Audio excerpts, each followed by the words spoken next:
मित्रांनो, योगायोग कथेच्या मागील भागात आपण पाहिलं विजय आणि प्रतिभा हळूहळू एकमेकांच्या अधिक जवळ येऊ लागले होते आणि त्यांच्या आयुष्यात काही सुंदर बदल घडू लागले होते. आता विजय परत लिहू लागला होता. कित्येक वर्षानंतर त्याला एक छानशी कविता सुचली होती. त्याचे लिखाण प्रतिभा टाईप करून ठेवत होती आणि ते टाईप करताना ती नव्याने त्याच्या प्रेमात पडत होती. विजय आता तिच्यासोबत फारच मोकळेपणाने वागू लागला होता. त्यातील काही लिखाण विजयने वेगवेगळ्या वर्तमानपत्रात पाठवले होते. एक दिवस प्रतिभाला कवितेचा फोन आला. फोनवर ती प्रतिभाला म्हणाली, आजच्या वर्तमानपत्रात विजयचा लेख प्रकाशित झाला आहे. त्याच्यात हा बदल कसा काय झाला? तू तर केला नाहीस ना? त्यावर प्रतिभा म्हणाली, मी फक्त टाईप केले. कविता म्हणाली, ते काही का असेना, तू त्याच्या कामी येतेस. तू कशासाठी का होईना तुझ्यावर अवलंबून राहू लागलाय, हे उत्तम. तू माझी मैत्रीण आहेस हे कळाल्यापासून तू तुझ्याशी प्रेमाने बोलतो ना? मी तुझी मैत्रीण असण्याचा आणि सरांनी प्रेमाने बोलण्याचा काय संबंध? त्यावर कविता म्हणाली, संबंध आहे. आपण शाळेत असताना विजय मला क्लास सुटल्यावर घ्यायला यायचा. एकदा मी तुझी त्याच्याशी ओळख करून दिली होती. तेव्हाच मला वाटतं तो तुझ्या प्रेमात पडला होता. मला तेव्हाही त्याच्या डोळ्यात तुझ्याबद्दलचं प्रेम दिसलं होतं.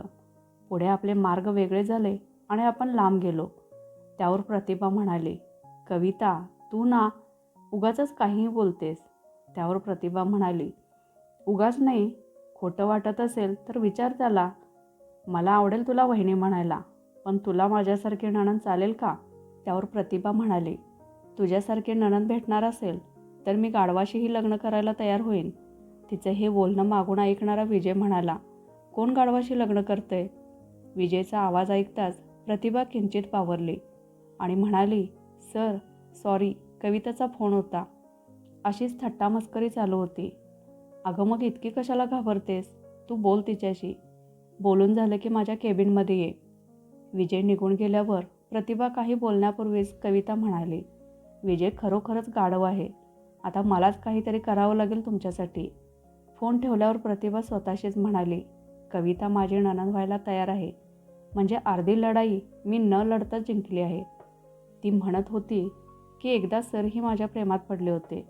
त्यात जर तथ्य असेल तर कदाचित माझं प्रेम यशस्वी होईल. काही दिवसांनी कविता एक दिवस अचानक विजयला भेटायला आली आणि विजयला म्हणाली, आईची तब्येत थोडी ठीक नाही, तर मी तिला भेटायला गावी जाणार आहे. प्रतिभाला मी माझ्यासोबत घेऊन जाणार आहे. तसं मी तिच्या आईला प्रत्यक्ष भेटून बोलली आहे. तूही येणार असशील तर आमची गाडी घेऊन जाऊया. त्यावर विजय म्हणाला, तुझी गाडी नको, माझीच गाडी घेऊन जाऊया. ड्रायव्हरला सोबत घेतो. कविताला विजय इतक्या सहजासहजी तयार होईल हे अपेक्षित नव्हते, पण तिला खूप आनंद झाला. इतक्यात प्रतिभा आल्यावर मनीषासह त्या तिघींच्या गप्पा रंगल्या. त्यांचे चहापाणी झाले तेव्हा पहिल्यांदा कवितानं विजयचे घर आणि ऑफिस आतून बाहेरून संपूर्ण पाहिले. दुसऱ्या दिवशी विजय कविताच्या घरी गेला. बऱ्याच वर्षानंतर त्याला घरी आलेलं पाहून कविताच्या सासरच्यांना प्रचंड आनंद झाला. सर्वाधिक आनंद विशालला झाला. त्याने विशालसाठी आणलेले चॉकलेट त्याला दिले. विजयने कविताच्या घरातील साऱ्यांचीच आस्थेने चौकशी केली. चहा नाश्ता वगैरे झाल्यावर विजय कविताला घेऊन प्रतिभाच्या घरी गेला. तेव्हा प्रतिभा तयारी करूनच बसली होती. प्रतिभाच्या आईशी थोडा वेळ जुजबी बोलून ते पुढच्या प्रवासाला निघाले. वाटेत प्रतिभा आणि कविताच्या गप्पा रंगल्या. विजय मात्र फक्त त्या शांतपणे ऐकून घेत होता. कोकणात आपल्या गावातील घराजवळ पोहोचेपर्यंत गाडी अनेक जागी थांबली होती. कविता तर सहलीचाच आनंद घेत होती. कविता सोबतीला असल्यामुळे प्रतिभाचा आनंदही ओसंडून वाहत होता. तिला हसताना पाहून विजय पुन्हा पुन्हा नव्याने तिच्या प्रेमात पडत होता. कित्येक वर्षानंतर विजयलाही असं वाटत होतं की तो मोकळ्या हवेत श्वास घेतोय. नाहीतर त्यालाही त्याच्या आयुष्यातील धावपळीचा आता कंटाळा आला होता. विजयची गाडी विजयच्या कोकणातील घराच्या दारासमोर थांबली. गाडीचा आवाज ऐकून विजयचे बाबा बाहेर आले. विजयला पाहून त्यांना प्रचंड आनंद झाला, पण त्याने तो चेहऱ्यावर दिसू दिला नाही. इतक्यात विजयची आईही बाहेर आली. कविताने तिला मिठी मारली. विजय जवळ जाताच आईने त्याच्या चेहऱ्यावरून प्रेमाने हात फिरवला. प्रतिभा आईच्या वाकून पाया पडताच आईने तिला सुखी राहा असा आशीर्वाद दिला. आणि तिच्या डोक्यावरून प्रेमाने हात फिरवला. कविताने प्रतिभाशी आईची ओळख करून दिली. ही माझ्या शाळेपासूनची मैत्रीण आहे. मी शाळेत असताना बऱ्याचदा आपल्या घरी आली होती. तुला कदाचित आठवत नसेल. त्यावर आई म्हणाली, न आठवायला काय झालंय? ही प्रतिभा ना, मला चांगली आठवते. आपल्या घरी आल्यावर हीच तर चहा बनवायची तुमच्यासाठी. तिच्या आईलाही मी चांगली ओळखते. आमची बऱ्यापैकी मैत्री होती. प्रतिभा, तुझी आई कशी आहे? आणि तुझ्या 3 लहान बहिणी कशा आहेत? तुझे बाबा गेल्याचं कळलं, पण त्यानंतर आमची कधी भेटच झाली नाही. हो, प्रतिभाची आईही तुझी आठवण काढत होती. मुंबईला आल्यावर त्या तुला भेटायला येणार आहेत. कविता मध्येच म्हणाले. विजयसाठी हे सारंच अनपेक्षित होतं. कविताच्या आईने पुढचा प्रश्न विचारला, पण आता प्रतिभा तुला कुठे भेटली? मला वाटत होतं तिचंही लग्न वगैरे झालं असेल. त्यावर कविता म्हणाली, अगं आई, प्रतिभा आता विजयच्याच ऑफिसमध्ये कामाला आहे. म्हणून तर आमची पुन्हा भेट झाली. तुझ्या तब्येतीची चौकशी करायला येतच होते, तर तिलाही म्हटलं चल माझ्यासोबत. त्यावर कविताची आई म्हणाली, बरं झालं तू तिला सोबत घेऊन आलीस. चला आता तुम्ही आंघोळ वगैरे करून घ्या. घरात पाऊल ठेवताच विजयने आईच्या तब्येतीची चौकशी केली असता ती म्हणाली, आता तू आणि कविता आलात ना, तुम्हाला पाहिलं आणि मी बरी झाले. विजयने तरीही बाबांना प्रश्न केला, काय म्हणाले डॉक्टर? त्यावर बाबा म्हणाले, काही खास नाही, थोडा अशक्तपणा आहे. त्यावर विजय म्हणाला, त्यांना उद्या पुन्हा बोलवा, मला बोलायचं आहे त्यांच्याशी. थोडा वेळ खुर्चीत शांत बसल्यावर विजय घराच्या मागील दारासमोरील मोकळ्या जागेत नारळांच्या झाडाखाली आंघोळ करायला गेला. तो आंघोळ करत असताना प्रतिभा त्याच्या पिळदार शरीराकडे चोरून पाहत होती. कविताने तिला पाहिलं आणि ती तिला म्हणाली, माझ्या भावाला नजर लावू नकोस. त्यावर प्रतिभा म्हणाली, मी ती मागची नारळाची झाडे पाहत होते. आंघोळ वगैरे झाल्यावर प्रतिभा आईंना कामात मदत करण्यासाठी स्वयंपाकघरात गेली असता आई तिला म्हणाली, प्रतिभा, तू या घरात पाहुणी आहेस. तुला कामे करण्याची काही गरज नाही. इथे कामे करायला बरीच माणसे आहेत आता देवाच्या कृपेने. त्यावर प्रतिभा स्वयंपाक करणाऱ्या बाईला म्हणाले, मावशी, सर दुधाचा चहा पित नाहीत. त्यांना आले घातलेला कोरा चहा लागतो आणि स्वयंपाक शाकाहारी. मसाले कमी वापरा आणि शक्यतो तळलेले पदार्थ बनवू नका त्यांच्यासाठी. मला आणि कविताला काहीही चालेल. त्यावर आई म्हणाल्या, प्रतिभा, तुला विजयच्या बऱ्याच बारीक सारीक गोष्टी माहिती आहेत. किती वर्ष त्याच्यासोबत काम करतेस? त्यावर प्रतिभा 4 वर्ष म्हणताच आई म्हणाल्या, 4 वर्ष? म्हणजे तू त्याला आता आतून बाहेरून ओळखायला लागली असशील. त्यावर प्रतिभाने मानेनेच होकार दिला. आई प्रतिभाला म्हणाली, तू विजय आणि कवितासाठी चहा नाश्ता घेऊन जा आणि तूही त्यांच्यासोबत घे आणि आराम कर. प्रतिभा आणि विजय थकल्यामुळे आराम करत होते. कविता मात्र पडवीतील झोपाळ्यावर बसून झोके घेत टीव्हीवर चित्रपट पाहत होती. तिला निवांत बसलेले पाहून आईही तिच्या शेजारी बसली आणि कविताला म्हणाली, तुला काय तुझ्या दादाच्या लग्नाची काळजी वगैरे आहे की नाही? त्यावर कविता गालात गोड हसून म्हणाली, आई, तुला काय मी एवढी धावपळ करून तुझ्या तब्येतीची चौकशी करायला आले असं वाटतंय का? आणि यायचंच असतं तर माझ्या नवऱ्याला घेऊन नसते का आले? मी इकडे तुला तुझ्या होणाऱ्या सोन्याचं मुखदर्शन देण्यासाठी घेऊन आले. मला खात्री होती तिला पाहिलं की तू ठणठणीत होशील. त्यावर आई खरंच की काय म्हणून त्यांनी देवाचे आभार मानले आणि पुढचे प्रश्न विचारू लागले. विजय म्हणाला का तुला तसं काही? तुझं प्रतिभाशी बोलणं झालं का? त्यावर कविता म्हणाली, किती प्रश्न विचारशील? अजून तसं काही बोलणं झालं नाही, पण दोघांच्याही डोळ्यात मला ते दिसतंय. आता आम्ही 4-5 दिवस आहोत ना इकडे, तोपर्यंत मी त्यांचा निकाल लावेनच. तू खात्री बाळग. जाताना मी तुला एक आनंदाची बातमी देऊनच जाईन, पण त्यासाठी मला थोडी तुझीही मदत लागेल. थोड्या वेळाने कविता विजयला म्हणाली, विजय, जरा बाजारात जाऊन माझ्यासाठी थोडे सामान घेऊन ये. प्रतिभाला सोबत घेऊन जा. त्यानिमित्ताने आपला गावही ती जवळून पाहिल. मी आले असते, पण मला कंटाळा आलाय. मी आईजवळच थांबते. विजय प्रतिभासह चालतच बाजाराच्या दिशेने निघाला. चालता चालता प्रतिभा विजयला म्हणाली, सर, तुम्ही गाडी का घेतली नाही? त्यावर विजय म्हणाला, तुला चालायचा कंटाळा आलाय का? त्यावर, छे हो, तुम्हाला चालायची सवय नाही ना?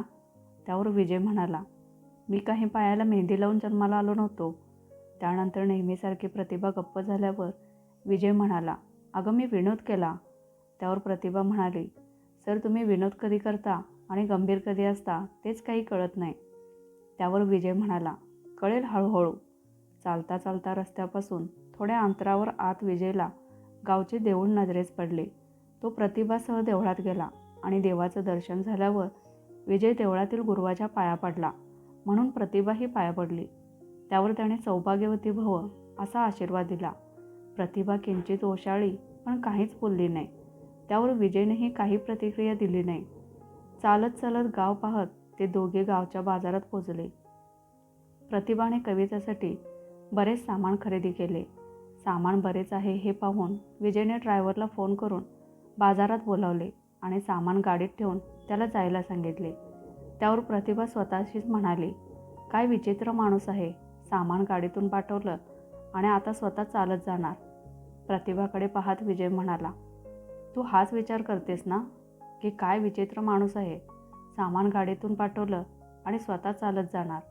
त्यावर प्रतिभाच्या चेहऱ्यावरील बदललेले रंग पाहून विजय म्हणाला, प्रतिभा तू विसरतेस की मी एक लेखक आहे, लोकांचे चेहरे मला वाचता येतात. त्यावर प्रतिभा मनात म्हणाली, मग तुम्हाला हेही कळले असते की मी तुमच्या प्रेमात पडली आहे. चालता चालता विजय प्रतिभाला म्हणाला, लग्नाबाबत तुझे काय विचार आहेत. त्यावर किंचित सावरत प्रतिभा म्हणाली, मी माझ्या आईच्या आणि बहिणींच्या भविष्याबाबत निश्चिंत झाल्याखेरीज लग्न नाही करणार आणि करायचं झालंच तर माझ्या घरच्यांची जबाबदारी मलाच उचलण्याची परवानगी त्याने मला द्यायला हवी. त्यावर विजय तिला म्हणाला, समजा तू कोणाच्या तरी प्रेमात पडलीस आणि तो तुझ्या घरच्यांची जबाबदारी उचलण्यास नकार देत असेल तर तू काय करशील. त्यावर प्रतिभा म्हणाली, मी अशा कोणाच्या प्रेमात पडणारच नाही आणि पडलेत तर मी माझ्या प्रेमाचा त्याग करेन. मला माझ्या कुटुंबापेक्षा महत्त्वाचा कोणीच नाही. त्यावर विजय म्हणाला, हे सारे तू भावनेच्या भरात बोलतेस. वास्तवात असा विचार मूर्खपणा ठरतो. तो मूर्खपणा तू करू नकोस असं मला वाटतं. माझा एक मित्र आहे, त्याच्याशी मी बोललोय. तो तुझ्यासोबत लग्न करायला तयार आहे. तो बऱ्यापैकी श्रीमंत आहे. तुझ्या घरच्यांची जबाबदारी तो अगदी सहज उचलू शकेल. तुझा होकार असेल तर मी त्याच्याशी पुढचं बोलतो. विजयचे हे बोलणं ऐकून प्रतिभाच्या कोमल हृदयाला असंख्य तडे गेले. ती स्वतःशीच म्हणाली, म्हणजे सरांना माझ्याविषयी काहीच वाटत नाही. मी उगाच त्यांच्या प्रेमात वाहत चालले होते. प्रतिभा स्वतःला सावरत विजयला म्हणाली, नको सर, मी माझ्या कुटुंबाची काळजी घ्यायला समर्थ आहे. त्यासाठी मला कोणाच्या उपकाराची गरज नाही. त्यानंतर त्यांच्यात काहीच संवाद झाला नाही. ते माघारी येताच प्रतिभाचा पडलेला चेहरा पाहून कविताने तिला त्याचे कारण विचारले असता ती म्हणाली, तुझ्या दादाने माझ्या लग्नासाठी त्यांच्या मित्राचं स्थळ सुचवले. त्यावर कविता जोरजोरात हसायला लागल्यावर प्रतिभा तिला म्हणाली, इकडे माझा जीव जातोय आणि तू हसतेस. त्यावर कविता हसत हसतच तिला म्हणाली, असं होय, मग काळजी करू नकोस. मी माझ्या दादाला चांगलंच ओळखते. तो कोणाचं लग्न वगैरे जुळवण्याच्या भानगडीत कधीच पडत नाही. मुळात त्याला ते आवडतच नाही. मला वाटतं त्याने नतीतून तीर चालवला असेल आणि त्या तीराने तू घायाळ झालीस. ते ऐकून प्रतिभाच्या जीवात जीव आला खरा, पण तरीही ती किंचित अस्वस्थच होती. रात्री जेवताना विजयची आई, प्रतिभाच्या हाताला चव आहे हां, आजची खीर तिनेच बनवली आहे. जिभेवर गोडवा आहे, संस्कारी, मन मिळावं आणि प्रेमळ तर आहेच. त्यामुळे ज्या घरात सून म्हणून जाईल त्या घराचा स्वर्ग करेल म्हणाली. त्यावर विजयचे बाबा सहज म्हणाले, स्वर्गच करायचा तर आपल्याच घराचा करा ना. ते ऐकून प्रतिभाला ठसका लागला. विजयने तिच्याकडे पाण्याचा ग्लास पुढे केला आणि बाबांना म्हणाला, तुम्हाला या घराचा स्वर्ग करायची जरा जास्तच घाई आहे. त्यावर बाबा काहीच बोलले नाहीत.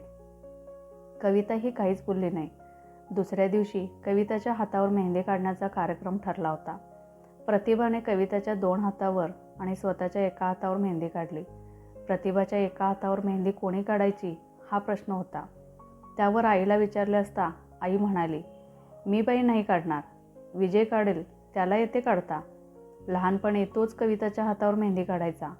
प्रतिभा विजयजवळ गेली आणि त्याच्याकडे मेहंदीचा कोन देत हात पुढे केला. विजयने पहिल्यांदा तिचा हात आपल्या हातात घेतला. विजयच्या हाताचा स्पर्श पहिल्यांदा अनुभवताना प्रतिभाच्या मनात असंख्य फुलपाखरे उडू लागली होती. विजयने तिचा हात अत्यंत हळूवारपणे आपल्या हातात घेतला आणि तो तिच्या हातावर मेहंदी काढू लागला.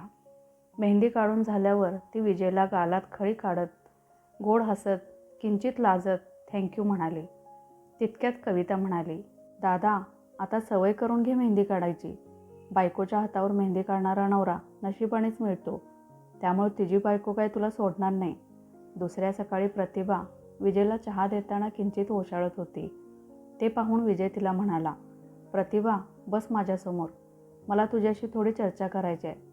प्रतिभा बसली असता विजय तिला म्हणाला, सॉरी, मी तुला बाजारातून येताना जे काही माझ्या मित्राबद्दल बोललो ते असंच बोललो. माझा असा कोणीही मित्र वगैरे नाही, फक्त मला लग्नाबाबत तुझे विचार जाणून घ्यायचे होते. त्यावर प्रतिभाने पाणावलेल्या डोळ्यांनी का असा प्रश्न विचारतात मागून कविता म्हणाली, का म्हणजे काय? त्याला तुझ्याशी लग्न करायचं आहे काय दादा, बरोबर ना? त्यावर विजय अनपेक्षितपणे हो म्हटल्यावर प्रतिभासह घरातील सारेच अवाक झाले. प्रतिभा जागेवरून उठून सरळ आतल्या खोलीत गेल्यावर कविताही तिच्या मागोमाग आतल्या खोलीत गेली. प्रतिभाने कवितेला आपल्या मिठीत भरून घेतले. प्रतिभाचे डोळे अश्रूने भरले होते. प्रतिभाचे पाणावलेले डोळे पुसत कविता म्हणाली, आज मी खूप आनंदी आहे. आज माझंच नाही तर माझ्या आईवडिलांचंही एक स्वप्न पूर्ण झालं, फक्त तुझ्यामुळे. त्यावर प्रतिभा म्हणाली, कविता तुझ्यासारखी मैत्रीण भाग्यानेच मिळते. त्यावर प्रतिभा हसून म्हणाली, आता मी तुझी नणंद होणार आहे म्हटलं. विजयने आपल्या प्रेमाची कबुली दिल्यामुळे विजय आणि प्रतिभाचे नाते अचानक बदलले होते. गावातील टेकडीवरच्या शंकराच्या देवळात विजय, प्रतिभा, कविता आईबाबासह गेला असता थोडा एकांत मिळताच विजय प्रतिभाला म्हणाला, प्रतिभा मी तुझ्यासोबत लग्न करण्याचा निर्णय तुझ्यावर उपकार करण्यासाठी, तू माझ्या बहिणीची मैत्रीण आहेस म्हणून, आईबाबांना सून म्हणून आवडलीस म्हणून घेतलेला नाही. माझं तुझ्यावर मनापासून प्रेम आहे म्हणून घेतलं आहे. मी जेव्हा तू शाळेत असताना तुला पहिल्यांदा पाहिले होते तेव्हाच मी तुझ्या प्रेमात पडलो होतो. माझा कविता संग्रह प्रतिभा मी तुलाच डोळ्यासमोर ठेवून लिहिला होता. मी तुझ्या प्रेमात पडलो होतो तेव्हा मी कुणीच नव्हतो, पण आजही माझे तुझ्यावरील प्रेम किंचितही आटलेले नव्हते. मला कधी स्वप्नातही वाटले नव्हते की तू कधी माझ्या आयुष्यात येशीलही. माझा योगायोग या गोष्टीवर विश्वास नव्हता, पण आता विश्वास बसू लागला आहे. योगायोगाने आपल्या आयुष्यात अनेक घटना क्रमाक्रमाने घडत गेल्या आणि आपण एकमेकांच्या जवळ येण्याचा अवघड मार्ग सोपा होत गेला. तू माझ्या आयुष्यात पुन्हा येताच माझ्यातील लेखक, कवी मला पुन्हा गवसला. माझ्यातील हरवलेला माणूस आणि कलाकारही पुन्हा जागा झाला. मी पुन्हा माझ्या कुटुंबाच्या जवळ गेलो. तू माझ्या जगण्याला खरा अर्थ दिलास. त्यावर प्रतिभा विजयचा हात हातात घेत त्याला म्हणाली, मीही तुमच्या आजच्या रूपाच्या प्रेमात पडले नाही. तुमच्या आणि तुमच्या कवितांच्या प्रेमात मी शाळेत असतानाच पडले होते. म्हणूनच मी कित्येकदा तुमच्या घराची वारीही केली होती. पण योगायोगानेच तेव्हा काहीच जमलं नाही. नंतर सारंच बदलत गेलं. तुमची आठवण किंचित मागे पडली. ज्या दिवशी कवितामुळे तुमची ओळख पटली त्या रात्री मी क्षणभरही झोपले नाही. त्या दिवशी पहिल्यांदा माझा योगायोगांवर आणि प्रेमावरही विश्वास बसला. माझ्या आयुष्यात घडलेल्या साऱ्या चांगल्या वाईट घटनांचा संबंध योगायोगाने आपली जी भेट होणार होती तिच्याशी जोडलेला होता. त्यावर विजय म्हणाला, मी आत्तापर्यंत माझ्या आयुष्यात घडलेल्या घटनांसाठी इतरांना दोष देत होतो, पण आता मला कळतंय तो माझा मूर्खपणा होता. आपल्या आयुष्यात घडणाऱ्या साऱ्या घटना एखाद्या चित्रपटात पूर्वनियोजित असल्यासारख्या घडत होत्या. मी तर म्हणेन या विश्वास असलेली कोणती तरी अज्ञात शक्तीच ते घडवून आणत होती. आपण मात्र त्याला आज योगायोग म्हणतोय इतकंच. विजयने गप्पा मारत चालताना एक हात प्रतिभाच्या कमरेभोवती टाकला होता आणि प्रतिभा त्याच्या खांद्यावर डोकं टाकून निश्चिंतपणे सावकाश चालत होती त्यांच्या भविष्याच्या दिशेने. पण अजूनही त्यांच्या आयुष्यातील योगायोग संपलेले नव्हते. विजय आणि प्रतिभाचं प्रेम यशस्वी होणं, त्यांचं एकमेकांशी लग्न होणं हा एका योगायोगाचा शेवट होता. पण तिथूनच सुरू होणार होता आणखी एक योगायोग. तर मित्रांनो, योगायोग ही कथा आज आपण इथेच संपवत आहोत. विजय आणि प्रतिभाच्या प्रेमाचा हा सुंदर प्रवास तुम्हाला कसा वाटला हे कमेंट करून नक्की सांगा. या कथेवर तुम्ही जसं भरभरून प्रेम दिलं तसंच प्रेम पुढे येणाऱ्या कथांनाही मिळू द्या. तुमच्या प्रत्येक कमेंट, लाईक आणि पाठिंब्यामुळेच आम्हाला अशा सुंदर कथा तुमच्यापर्यंत आणण्याची प्रेरणा मिळते. आणि एक आनंदाची गोष्ट म्हणजे आपल्या चॅनेलला 5,000हून अधिक सबस्क्रायबर्स पूर्ण झाले आहेत. हे सगळं फक्त तुमच्या प्रेमामुळे शक्य झालं आहे. त्यासाठी तुम्हा सगळ्यांचे मनापासून आभार. जर तुम्हाला अशाच भावनिक आणि मनाला स्पर्श करणाऱ्या मराठी कथा आवडत असतील तर आपल्या चॅनेलला नक्की सबस्क्राईब करा आणि या व्हिडिओला लाईक करायला विसरू नका. तुमचं असंच प्रेम आणि साथ कायम राहू द्या. पुन्हा भेटू अशाच एका नव्या आणि सुंदर कथेसोबत. धन्यवाद.